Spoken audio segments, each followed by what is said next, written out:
the party master on Up and Go, The Bridge, 99 FM. It's time for us to say good morning and welcome to Up and Go right here on The Bridge 99 FM for today, Monday, the 25th. Yeah, 25th of October. That's where we're at. In fact, the month actually ends on Sunday coming. So we're in pretty much the final week of the month of October 2021. Good morning to my peeps out there, all across Jamaica and around the world. And hi and good morning to my team members. It's time now for headlines across the bridge. And here are some stories that we'd like to share with you this morning here on Up and Go. Starting off with a story from today's Jamaica Gleaner. After Bath abductions, Chief Justice reminds no legal hurdle to electronic monitoring of the criminally charged. And the story reads, Chief Justice Brian Sykes and Justice Minister Delroy Chuck have reaffirmed that there are no legal hurdles to the usage of electronic tracking in monitoring individuals charged with serious crimes who receive bail. Calls for the wide-scale use of these devices were recently made, including by St. Thomas Eastern Member of Parliament Dr. Michelle Charles in her State of the Constituency debate addressed last Wednesday in the wake of public outrage over the manhunt for Davian Bryan. Bryan, who is on rape and firearm charges in Portland, is suspected of abducting two girls in Bath, St. Thomas between October 14 and 16. Both girls were subsequently found, but Bryan remains on the run. The Chief Justice was clear on where he stands on the tagging of the criminally charged. But you can, he said. There's nothing wrong with electronic tagging to track movements subject to the Constitution, said the Chief Justice Brian Sykes. And from the Observer, deadly delivery. Cops launch search for body of man whose head was sent to his family's home in Duhaney Park, St. Andrew on Saturday. Family members of a man whose head was delivered to his house on Sherlock Crescent in Duhaney Park on Saturday are refusing to comment on what is believed to be a deadly warning from people in the criminal underworld. The man, who sources have identified only as Yanni, is said to have been one of the dons of the Sherlock Crescent area, which has been the scene of 3 related murders in recent weeks. He was also wanted for questioning by the police in connection with a number of serious crimes. It is believed that he was killed in Spanish Town, St. Catherine, decapitated, then his head was placed in a box and left in a space outside the apartment complex in which his family lives on Sherlock Crescent. Spanish Town is the home of 2 notorious gangs, One Order and Klansman, who have been known to use the decapitation of their rivals as a calling card. Yesterday, the police refused to release the correct identity of Yanni, even as residents of the area maintained a deafening silence. And we now go further afield in the Caribbean region. Over in Grenada is where we make a stop. Prime Minister Mitchell consults healthcare officials. Prime Minister Dr. Keith Mitchell initiated follow-up discussions with the Health Minister and Permanent Secretaries this week following his recent series of engagements with nurses, doctors, and other healthcare professionals. The meeting discussed the wide-ranging feedback coming out of the discussions with the frontline workers announced by the government. Psychosocial support was an area of critical concern shared by frontline workers, and the Ministry of Health has already made those services available. Efforts are also on the way to secure additional support to provide both in-person and virtual counseling. The Ministry of Health has also started providing care packages for persons who test positive for COVID-19. These packages include masks, an oximeter to measure blood oxygen levels, and a thermometer, as well as guidelines for home care. According to the Government Department, the Ministry of Health, mobile teams have been deployed as part of the ongoing series of pop-up vaccination and testing clinics to help minimize the number of persons using public transportation after being exposed to a positive case. And let's go further on the international scene. Heading over to Africa, Sudan Prime Minister Abdallah Hamdok and his wife Muna Abdallah have been arrested and taken to an undisclosed location. The Prime Minister's economic advisor Adam Hireka has said, and these are events that bore the hallmarks of an apparent coup. The country's Minister of Information said earlier today that Hamdok had been placed under house arrest by military forces in a statement that they posted on Facebook. Hamdok's Khartoum home appeared to be surrounded by military, according to images from the scene early this morning. Multiple government ministers and officials have been arrested, and that's information coming out of the Information Ministry in Sudan. So, from all that we're gleaning, this has the look of a coup, and they have been having a lot of issues over there for a while. The military that forms part of the government have had their supporters going out and staging protests, and then the civilian arm of the government had their supporters the following day going out and protesting, and now we're hearing this morning that the Prime Minister Abdallah Hamdok and his wife Muna are under house arrest. So it looks like definitely a coup is on the way in Sudan. We keep you updated as we go along. Right now it's 21 minutes after the hour of 6 o'clock.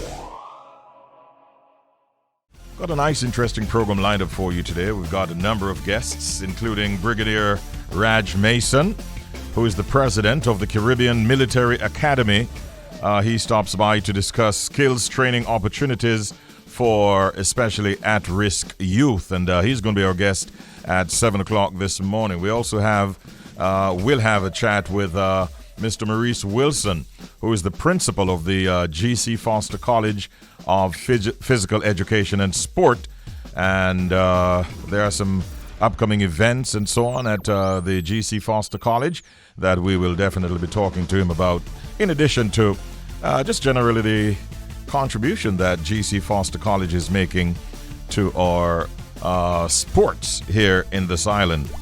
There's an attorney at law, a Jamaican who is based in New York City and has been practicing for a number of years. Her name is Sandra A. Smith, Esquire. She's a practicing immigration attorney and also a public speaker and philanthropist. Well, this morning she will provide us with an update on the policies of the Biden administration as it relates to immigration and how those policies will affect Caribbean nationals. So that's going to be a part of the Global Connection coming at you around about 9:13. And Sandra A. Smith will, in fact, be joining us around about 20 minutes or so past 9 o'clock. You might have noticed on the weekend that Brigadier Radgh Mason shared that the Jamaica Defense Force, the JDF, continues to strengthen its comprehensive youth engagement program aimed at impacting unattached young men and women across the island. Now, this initiative, we understand, is a collaboration with the Heart Trust NTA and the Ministry of National Security.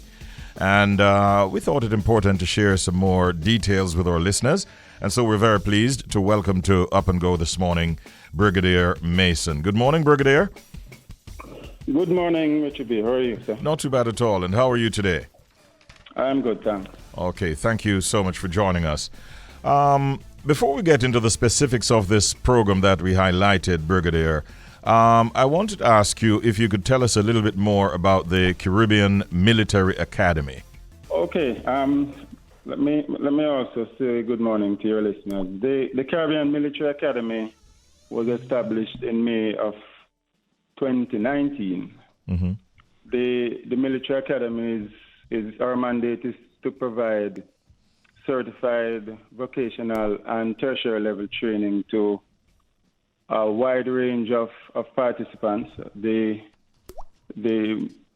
service members, we have also other law enforcement agencies locally and overseas, other military institutions overseas, and our unattached youth in our youth engagement programs. Mm-hmm. So this is not necessarily a program that is going to be training these young individuals to become soldiers necessarily. No, the youth engagement program pervades objectives of both the recruiting of persons into the JDF. This is primarily through the Jamaica National Service Corps. Mm-hmm. The other youth engagement activities deal with persons outside of uniform. And they are normally at a high risk level within communities. And so it provides training and options to deter persons from engaging in other illegal activities. Okay. The military academy has now 10 schools across 4 parishes, 7 sites, and this pervades across Kingston, St. Andrew, St. Anne, and in St. James. Okay. As it relates to the partnership with the Heart Trust NTA, how was that initiated, and how well would you say it is going? Our partnership with the Heart and NTA Trust goes back many years. Primarily, we partner to provide the NVQ or NCT vet certification in a wide range of skills, particularly our engineering skills. This is masonry, carpentry, electrical installation, plumbing, tiling, those kinds of skill sets. The driver training, which entails levels 2 and 3 in commercial operation. This commenced in January of this year. We also will be partnering in a music intervention program where we will be providing inner city youth opportunities to engage in music and to be certified. So these are the programs that are ongoing at the moment. Okay. Sounds really exciting. So is it a case where they'll be learning, the rudiments of production as it relates to music? I wanted to zero in on that one a little bit more. The music program will commence in another month or so. We are still working out the details, but it's primarily in terms of basic music performance up to level 2 NCT vet. Okay. Thereafter, we will have a cohort which will go on to do a bachelor's, but will be in January of next year. The driver training course, would you rate that as one of the more popular ones? This is our first cohort, but I tell you, it is quite an exciting program. Yes. It is popular as well because young men primarily tend to gravitate towards these kinds of skills. The initiative would have been the brainchild, really, of the Minister of National Security, the Honorable Dr. Harris Chang, who would have initially engaged. We also partner with the Caribbean Maritime University. The simulators would have been given to the charge of the JDF, and we have 2, one in Western Jamaica at our campus at Cornwall, formerly the Cornwall Automotive Training Institute, which we took over from the Heart and NTA Trust in the latter part of last year, and the second one is in Upper Camp. So we are able to engage 30 youngsters in the West and 30 in Kingston, half which is part-time and half full-time. And so we have the 30 will be graduating, will be doing their exams in November of this year.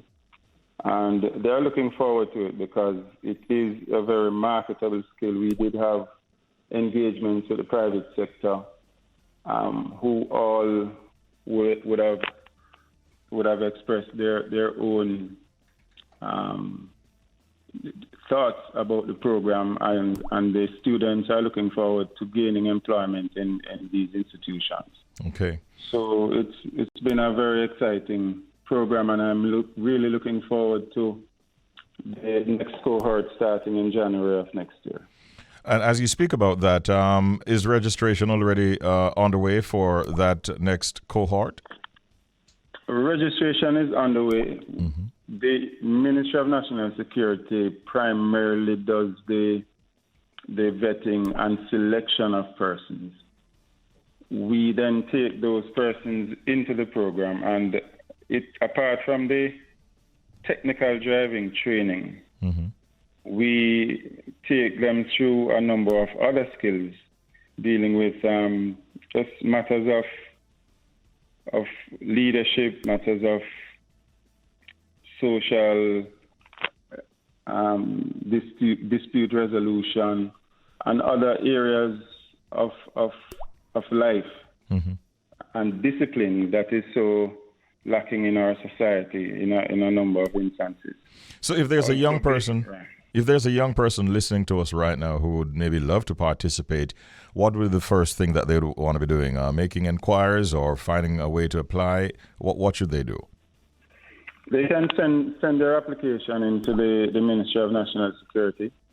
They can also visit our website. We are able to channel those applications at the Caribbean Military Academy.edu.jm.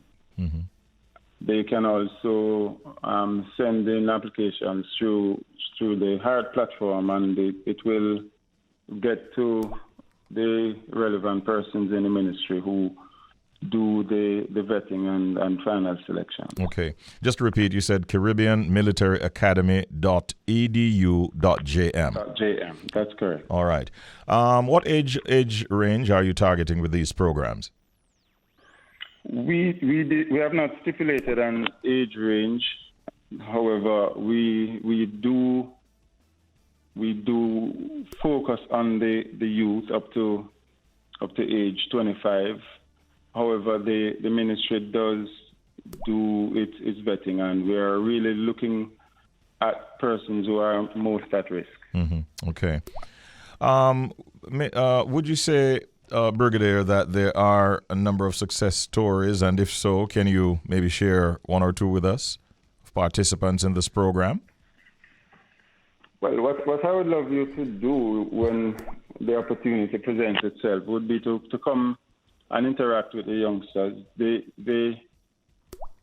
success stories are many. When you have an individual who would have had scrapes with the law, who would have not had any real opportunities, who may have fallen out of school, who would have come into the system, acquitted themselves, learned the discipline and ordering that presents with the military way of life and the military way of doing things.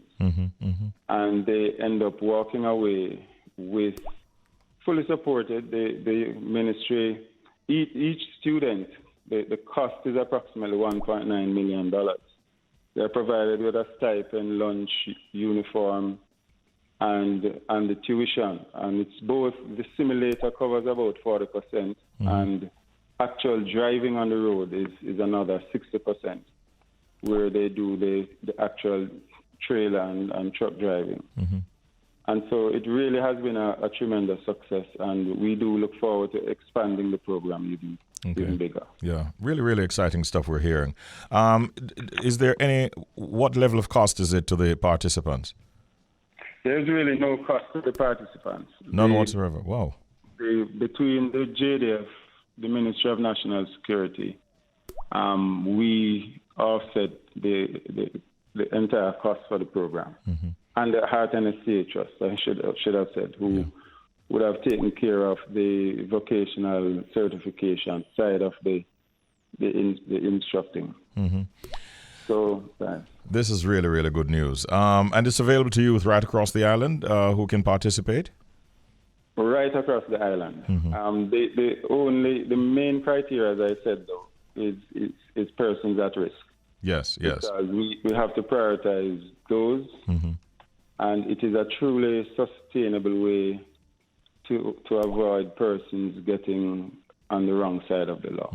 So a lot of the recruitment is maybe inner city youth, maybe, and at-risk youth in general, as you said. It's primarily inner city youth and at-risk youth in several communities. Yes, we will also. I should quickly say we will also be in next year be going into the communities, because we do know that there are circumstances that challenge persons from traversing across community lines and boundaries, and as we try to fix those issues, So we will be attempting to address those issues by moving the simulators into communities next year. Okay. Well, I look forward to hearing more, especially also on the music side of this program. maybe at some point you'll have a song that I can play on the radio coming out of that program. Yes, definitely. I do look forward to that one. Yeah, man. And I'll be keeping in touch with you so that you can visit with us when the music starts playing. Yes, I look forward to that opportunity, Brigadier, and I suspect that part of the program might very well be oversubscribed.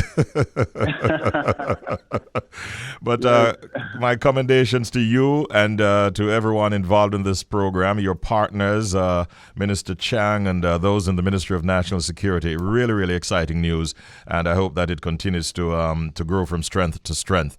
Thank you for talking to us this morning, and have a good day.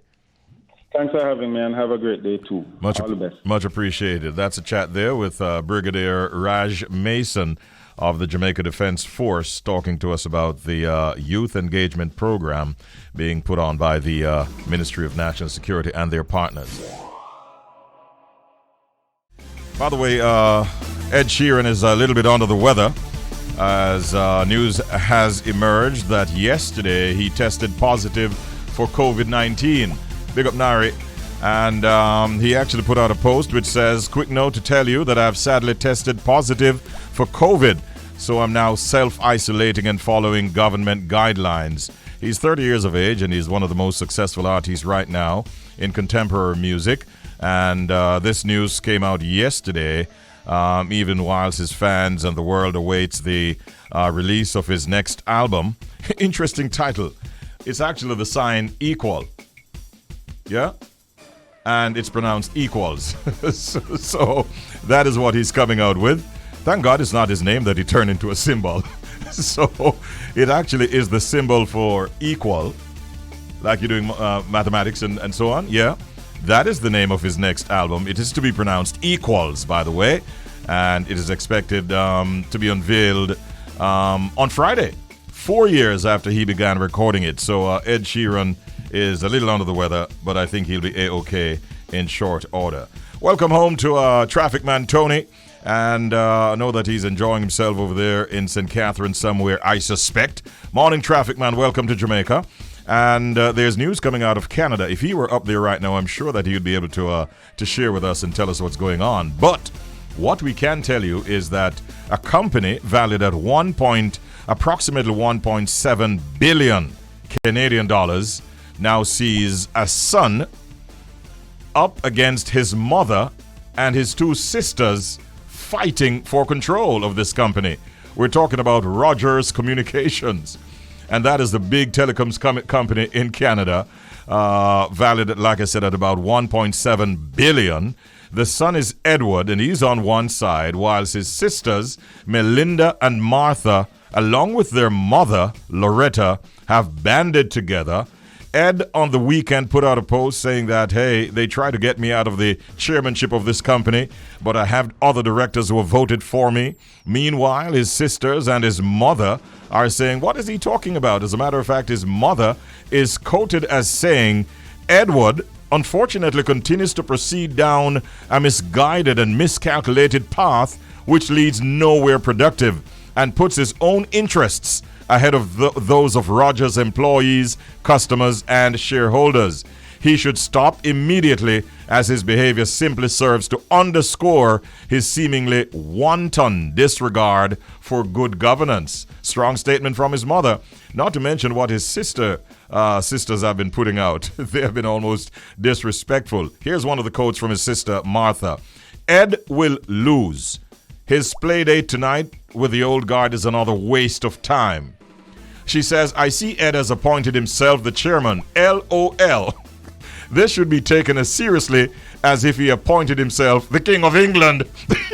So they're having some serious family squabbles for Rogers Communications. I don't know where it's going to end, but we'll continue to monitor that one out of Canada. Right now, it's a minute before 8 o'clock, and we inform, we educate, and we entertain. We have an interview coming up in a short while from now with the principal of the G.C. Foster College of Physical Education. We have a guest who is lined up. Will be talking with us momentarily. He's the principal of the G.C. Foster College of Physical Education and Sport. And there are a lot of things going on at G.C. Foster, very positive developments, including an upcoming symposium, the Sports Heritage Symposium. This year, we understand the theme is examining the sustainability of physical education and sport in Jamaica, COVID-19 and beyond. We're pleased to be joined at this time by Mr. Maurice Wilson, the principal of the G.C. Foster College. Good morning, Mr. Principal. Morning, Maurice. How are you doing? Good morning to the great Richie B. Morning and morning to your listeners. Thank you, Maurice. You're very kind. How have you been? And how have you been coping at this time during this pandemic?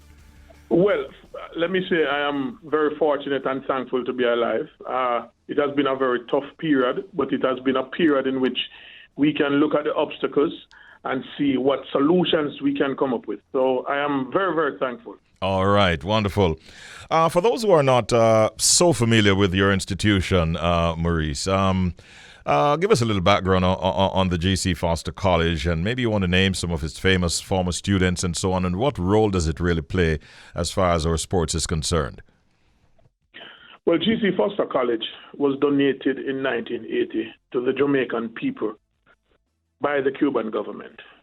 The institution over the years would have evolved, would have played a significant role, not only in sports in Jamaica, but teacher education. And we have been able to produce administrators in teaching, in sports, that would have contributed significantly to Jamaica. It is not by chance that we would have seen our dear sporting disciplines, whether it be football, and that would be associated with someone like Wendell Downswell. Netball, we have Sasha Gay Henry, who is a former national coach of the Sunshine Girls, and she's still at the institution. Yes. We have Joan Anderson, a former past student. In track and field, numerous coaches would have passed through the institution and would have played their role at the grassroots level. In cricket, we have Gibbs Williams, who is now the acting vice principal, and he's also a fitness trainer for the West Indies team. We have Steve Davis, who is a technical director for Jamaica Volleyball. So the institution would have played an important role in developing talent right through the length and breadth of Jamaica, not only in terms of athletes or sports persons, but in terms of teacher educators. Yes. And you're still at it, still making a sizable contribution. How have things been in terms of, execution of all of these programs during the pandemic? What, aren't there very challenging times that you're facing?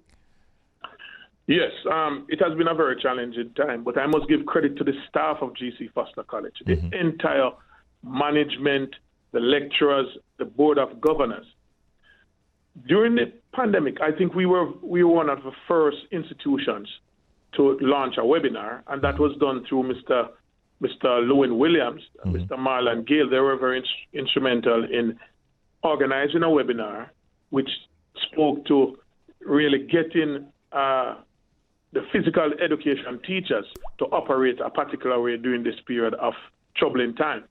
And we were able to put through a number of solutions, a number of options that teachers could use, read the online platform and otherwise.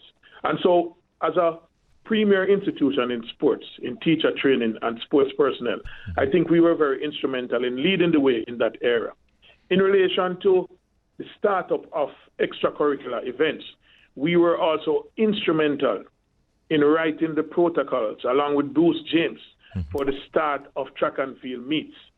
And we had a number of those meets at G.C. Foster College, and we were a template for those other meets to come. And so we have been leading the way somewhat, sometimes a bit quietly, but I've always felt that G.C. Foster is one of the hidden gems of Jamaica.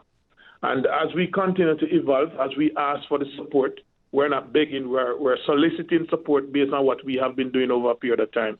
We expect that in a very short period of time, we'll be able to lift our performances and continue to improve on what we have been doing over this extended period of time. All right. Of course, I want to send special shout outs to every member of staff and every student and all those affiliated with the G.C. Foster College. Let's focus now, Maurice, on the Sports Heritage Symposium, the upcoming Sports Heritage Symposium. What is it all about? Well, first of all, I want to congratulate Ms. Jolette Russell and her team. I think they have done an excellent job. This is our third staging, and the theme examine the sustainability of physical education and sport in Jamaica, COVID-19 and beyond. I think it's a very appropriate theme. We do believe that, again, as leaders in our area, we must create that environment for discussion, for forward movement in terms of what is happening. And I just want to use this moment to reach out to the various different organizations and sport administrators and those who are in the supporting areas of the field, that the specialists are here at the institution. We have some of the most qualified, both theoretically and practically, sports professionals and teachers at this institution. And so we felt it was fitting for us to make sure that we were leading the way in organizing discussions about what has happened during the pandemic, what are some of the things that we can do, how can we maintain what we have, how can we make sure that the areas that are weak in sporting events, we can improve on them, how can we create or align the link with sports business, not just to move the word and talk about it, but show how it can happen, sports business, marketing, doing the research, getting the information, and maintaining how well we have been doing in some sporting disciplines in this country and continue our dominance in the ones that we have been dominating. Mm-hmm. Now, who are you targeting for this symposium? Well, for this symposium, we're targeting students, we're targeting coaches, sport administrators, persons who are aligned in government organizational from the recreational side of things. We're targeting government officials who are involved in policy, just about every single person who has an interest in sports recreation and sports business. Mm-hmm. Share with us some of the guests that will be making presentations, and then you can move on to telling us how persons can participate and give us some more details in terms of the date and so on. Well, we have the honor of having Erwin Clare of Jamaica Bicker fame as our guest speaker. I mean, I think his antecedents precede him. He's obviously a member of the Bridge FM family as well. So big ups to Erwin, yes? Right, big up Erwin. Miss Carol Beckford, who would have distinguished herself locally and internationally yes, sir. in terms of sports business. Hi, Carol. We have, for example, Miss Rosemary Wong from Happy Grove, who is a past student. Okay. We have to pick up our past students. Yes. Also, we have Elton Johnson from Physical Education Officer from the Ministry of Education. We have a number of distinguished staff members. We have the great Hubert Lawrence. Again, we have Sasha Gay. We have Dr. Olivia Rose, who is a sports psychologist. As you would know, we have Mr. Wavell Hines. We have Yannick Thompson, semi-finalist at the Olympics. We have Mr. Brendan Rodney, a member of the 4x1 medal-winning Canadian team. So we have a number of speakers locally and internationally that will be here representing at the symposium. It's a high-powered list of presenters that you have just named a while ago. Share with us some information, though, for persons who would like to get more information about accessing the event online. What can you tell us? Well, we do have on our website a link directly to the symposium. We have also asked the person who is hosting this symposium online to send information to our stakeholders, those who would have been involved in other webinars. And so I think that the information is being populated. What is important, though, is that persons register. It is important that you register. I am not a tech person, but I do believe that if you are not registered, it is going to be difficult to be online. And so we are making sure in the last couple of days to make sure that the link is populated in all the areas that persons may have access. Did you give us the date, Maurice? Well, the date is Tuesday of this week. Okay. And if my memory serves me right, Tuesday is the 28th. And it starts at 8 a.m. That sounds like Thursday. Today Thursday, sorry. Okay. Thursday. All right. Yes. If my memory serves me right. Yeah. Thursday it is going to be. All right, and you have given us the details on it. We hope that it will go well with such a high-powered, list of guest speakers and presenters. I expect that you might have an issue with oversubscription, Maurice Wilson. Well, we'll be very appreciative of being oversubscribed. Yes. And then we can plan for the future in terms of dealing with those numbers. Absolutely. But right now, we really want to have this discussion moving forward. Yeah, man. I wish you well with it, and please keep us in the know. Before you go, though, I want to indulge you on a subject here. Jamaica has produced the fastest man in the world. We currently also have the fastest woman in the world, who is, in relation to the latter, she's making some changes. Are you in any way concerned about these moves that are being made by her going forward? You know, Richie, that's a bone sign. You should have had a discussion with me prior to this, because this is something I've tried not to think about. Okay. For many reasons. One, the person in question, the athlete in question, is an adult. She's a professional, and so decisions that are made, I think that she will make decisions that she thinks is in her best interest. In relation to her camp, I do believe that they would have done some amount of work. She's the second fastest woman of all time, and so it is a very delicate situation. But I would want to say that there is time for us to see how this is going to play out. Yes. But at the end of the day, we're talking about a professional organization and a professional athlete. And both organizations will make decisions in their best interests. Absolutely. All right. Well said. Well done. And thank you for that. I actually had it as a googly. So it's not a bouncer. No, it's not a bouncer. You know who needs to throw some bouncers, right? Who? I don't want to say the West Indies team. Please don't say West Indies either. No, I would never say that, Richie. You would never say that. Man. I know. Maurice, have a good day. All right, same to you, and thank you very much. All is a pleasure. All is a pleasure. Chatting there with Maurice Wilson, the principal at the G.C. Foster College of Physical Education and Sport. It would be really difficult of me not to have actually asked him for a comment. He's a man who has held very high office in terms of track and field. Many times he goes out as the senior man, or definitely one of the senior individuals when our team goes out. So I had to try to find a way to pick his brain on the situation relating to Elaine Thompson-Hira. And I think he handled himself quite well, although he saw it as a bouncer, which I consider it was more like a googly. DJ Raw, you still there?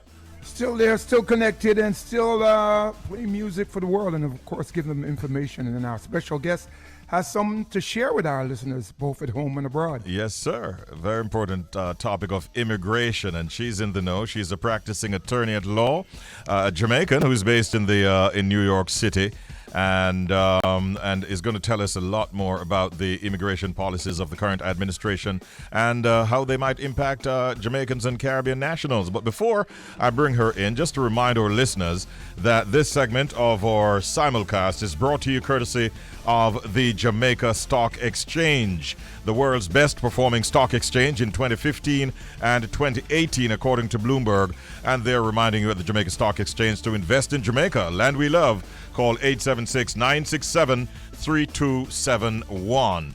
We're very pleased at this time to have as our guest Sandra A. Smith, Esquire, a practicing immigration attorney who's here to update us on policies relating to immigration of the current administration in the United States and how they impact Caribbean nationals. Good morning and welcome, Sandra. How are you? I'm fine. Thank you, Richie B. How are you doing this morning? I'm doing well. Happy to have you right here with us in the simulcast. I'm also joined by DJ Roy, who is in the studios of Irie Jam Radio in New York City. You might want to say hello to him. Mr. DJ Roy, how you doing? DJ Roy, good morning. Good morning. Welcome, welcome. See the respect she. Thanks for having me this morning. You see the respect she has for you, Roy. She calls you Mr. DJ Roy, and she just calls me little old Richie B. No, I have to take away to Mr. DJ Roy. So nice. How you guys doing this morning? We're doing well, Sandra. Happy to have you. What is the latest that you think might be of interest to our listeners in the tri-state area and all across Jamaica, in the Jamaican diaspora as well, as it relates to immigration matters of this current administration in the USA? Yes. Okay. So, I mean, it's just like I'm just thinking, where do I start? It's so much going on. You know, of course, you just mentioned that I'm Sandra A. I practice immigration law in the United States. I have offices in Brooklyn and Manhattan, right? Yes. I mean, at the forefront is the COVID pandemic, right, which has affected all of us in some shape or form. And I want to extend my condolences to those who lost a loved one during this time. Mm-hmm. As it relates to immigration, there are so many questions, and all the questions are not very clear. Because, of course, this is a new and fluid situation. Yes. And we're all trying to navigate the terrain. I can give you an example. I have not been in the courtroom since March of 2020. Really? Most of the cases are adjourned for persons who are not detained. For persons who are detained now, they sometimes have virtual hearings. So we have not been inside the courtroom since last year, March. A lot going on. Yes, a lot going on.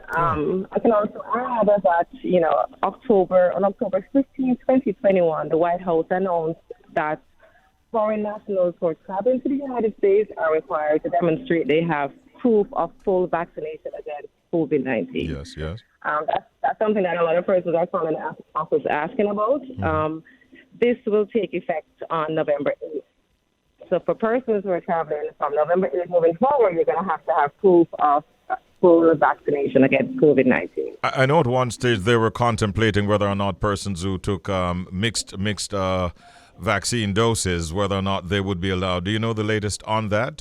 If somebody took the Pfizer and the Moderna, for instance, or the AstraZeneca and the Pfizer, are those persons allowable? So here's the thing. So, you know, I don't want to give definite answers because, as I mentioned earlier, it's a new and it's a fluid situation. Yes. What I know is that from the Department of State's website, they're still working out the details as regards implementing travel policy for airlines, etc. So it's a lot going on. And what I tell persons is that they can get updates on the Department of State's website, which is travel.state.gov, .gov. Roy, you wanted to ask her a question, yeah? Yeah, you know, we're getting into the holiday season, and a lot of us are going to head to Jamaica when it comes to Christmas and the New Year. Is there anything we can do to prepare ourselves for what might be coming? Well, here's the thing, right? Who knows what might be coming? But one thing, I mean, in response to that question, here is the thing, right? There are still persons who are stuck abroad, you know, who have had their green cards. Coming out of the pandemic situation, right? So one of the things I tell persons who are traveling, even before the holidays, if you're a green card holder, for example, just kind of walk with evidence that, you know, of you being a green card holder, you know, showing that you have no intention of abandoning your residence. Because let's just say, for example, there's another shutdown and you're stuck in Jamaica, you're in Trinidad, wherever you are. You may have issues coming back, especially if you're stuck for more than a year, right? No, the law is very clear that persons who have had no intention of abandoning their U.S. residence they have a right to return, right? But, of course, you probably have heard persons trying to come back into the United States who have had issues at the border. I always tell my clients that they should be able to explain to the immigration officials why they should return, and they should always be prepared to submit proof, right? Because if you are out of the country for more than a year, a green card is not a valid entry document, right? So you're probably going to have to apply for a re-entry permit. But in some cases, the Customs and Border Patrol officers they have the discretion to admit persons who have not abandoned their U.S. residency. It's a lot, it's a mouthful, and I'm trying to kind of get it all out here. I mean, another issue which has been coming up is regards the vaccine requirements for persons who are, wanting to become permanent residents, persons who are overseas who are seeking to be interviewed at the U.S. consulate, for example, in Kingston.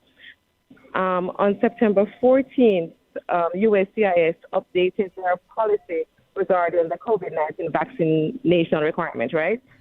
Yes. So there are persons who have to take a medical examination before they're able to migrate to the States, right? And also there are persons who are here in the United States who have to submit, who are actually subject to the immigration medical examination, right? So now there's a requirement for persons to submit the COVID-19 vaccination records, not only in the United States, but also overseas.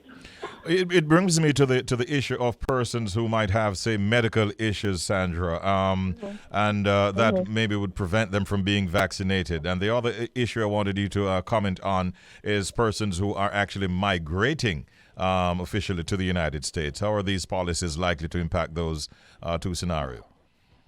Right. So that's what I'm saying. So pretty much persons are going to be required to get this vaccine. But of course, that there's some persons who won't want to take the vaccine, right, for personal reasons, or there's some persons who cannot take the vaccines, as you mentioned, for medical reasons. There may be medical contraindications, right? So persons have been calling up the office and they've been asking me about waivers. And if you check on the website, because there are persons who want to read about this, USCIS may in fact grant waivers for the COVID-19 vaccine. And I want to tell persons who are listening right now that this is not legal advice. So if you need more information, you can call up my office or any other person who's licensed practice law, immigration law. They'll be able to give you answers. But with regards to blanket waivers for COVID-19, USCIS may grant these waivers, for example, if it's not age appropriate. For example, if there's a medical condition that you just mentioned, so there's a contraindication. I'll give an example. I have a client in Jamaica who is seeking to come to the United States. Her mother had petitioned for her, and she has a heart condition. So she is not going to be able to take the vaccine. So now we're going to have to try to seek a blanket waiver based on that medical condition. So we're requiring her physician in Jamaica to give us a note so we can submit when she's going for an interview. No, I cannot tell you that they're going to grant that waiver, but as per USCIS, they are granting blanket waivers. Also, they've mentioned that if the vaccine is not routinely available where the surgeon practices, they may also consider granting a waiver. And there's this other situation where it may be limited in supply and it will cause a significant delay for the applicant to receive the vaccination. So that regards blanket waivers. Yes. I want to kind of also add that there are some persons who could also seek a waiver based on religious beliefs or moral convictions. They also have those two other situations. But in this case, it's not considered a blanket waiver. It's considered an individual waiver where you're going to have to submit an application and try to kind of address the reasons as to why you think that you should be granted this waiver. Right. Sandra, we hear about these waivers. Do you know anyone that has been granted a waiver? So here's the thing. So waivers is not a new thing, right? So waivers, this is something that's been around for persons who are seeking admission to the United States, whether you're here in the United States or you're overseas. And persons will apply for waivers for different reasons. In the past, you also had persons who were seeking waivers for vaccine requirements. So because remember, vaccines are not a new thing, right? We have persons who were seeking waivers because they committed a crime. With regards to this particular situation with COVID-19, as I mentioned, it's new.